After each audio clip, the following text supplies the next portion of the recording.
Koreyadan O'zbekistonga telefon jo'natib, qancha foyda qilsa bo'ladi degan eksperiment boshlagandim. Bugun o'z nihoyasiga yetdi. Bundan oldingi videoda Koreyada 14 Pro bilan 15 Pro olgandim. Narxini ham keltirib bergandim. Lekin bu eksperiment o'zim kutgandek foyda keltirmadi. Quyida ikkitasida $300 atrofida foyda kutayotgandim, lekin $160 atrofida foyda keltirdi ikkitasi. Buni telefonni lekin o'zim shaxsan olib kelgandim. Deklaratsiyadan o'tkazib, emaildan o'tkazgandim.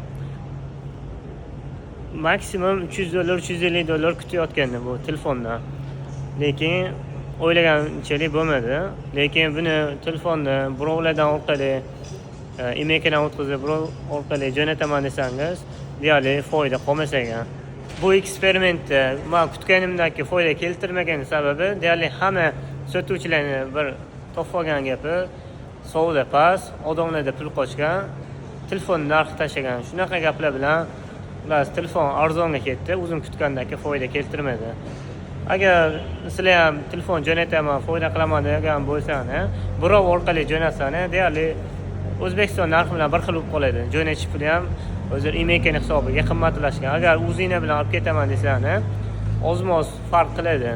$50, $60, endi o'lishingiga qarab farq qiladi. Lekin bu eksperimentda men kutgandek foyda keltirmaydi. Deyarli 50% planimni yopdi xolos.